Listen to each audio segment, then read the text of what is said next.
Hello, Bacho. Let's say the given question. The question says a bullet of mass 50 gram is fired with a speed 100 meter per second on a plywood and emerges with 40 meter per second. The percentage loss of kinetic energy is option A 32%, option B 84%, option C 16%, option D 44%. So for this question, जो key concept यहाँ पे we need to understand is the concept of kinetic energy. So it is the energy possessed by a body due to its motion, right? इसका जो expression हम लिखते हैं that is K is half mv square, where m is the mass of the body, v is the velocity. ठीक है. सो यहाँ पे अगर हम क्वेश्चन में देखें तो हमें बोला गया एक बुलेट है जिसका मास हमें 50 ग्राम गिवन है, फायर्ड विद अ स्पीड.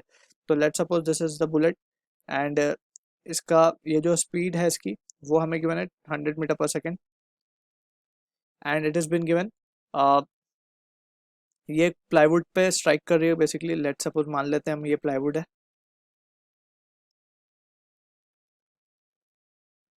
ठीक है. ये जब स्ट्राइक करके बाहर निकलती है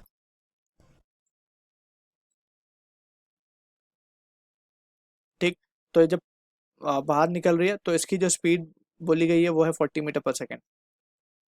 ठीक है. इसको हम बोल देते हैं v2, इसको हम मान लेते हैं v1. ठीक है. तो हमें पूछा गया था percentage loss of kinetic energy. So percentage loss निकालना है बेसिकली. तो हम परसेंटेज लॉस के लिए क्या लिखेंगे, kinetic energy initial minus kinetic energy final divided by kinetic energy initial into 100. So this will be the giving us the value of percentage loss. तो अब यहाँ पे हम क्या लिख सकते हैं, इनिशियल को हाफ एम v1 का square minus half m v2 का square divided by half m v1 का स्क्वायर, राइट, इनटू 100. तो यहाँ से हाफ एम तो कैंसिल ही हो जाएगा, राइट, मास सेम है. तो इट विल बी v1 का स्क्वायर माइनस ऑफ v2 का स्क्वायर डिवाइड बाय v1 का square and that will be equal to into 100. ठीक है. तो इसको जब हम सिंप्लीफाई कर लेंगे finally, so this value comes out to be v1 हमें गिवन है 100. सो 100 का स्क्वायर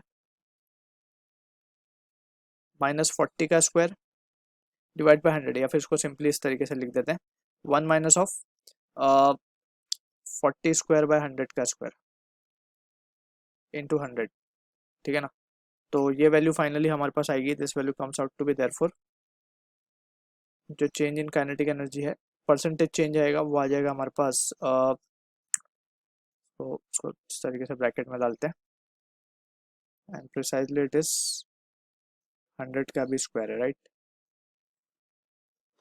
तो इसको लिखेंगे हम 40 कैंसिल 2 बाय 50 1 बाय 25 का square 1 minus 1 bye 25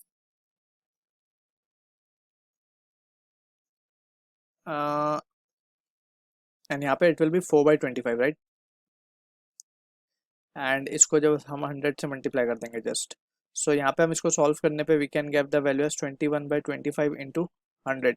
so on simplification 21 by 25 को अगर हम डिवाइड करते हैं तो we can get 21 divide by 25. So this value comes out to be 0.84 and 0.84 को जब 100 से मल्टीप्लाई करेंगे this value comes out to be 84%. So option B will be the correct answer for this. So I hope you understood the solution. All the best.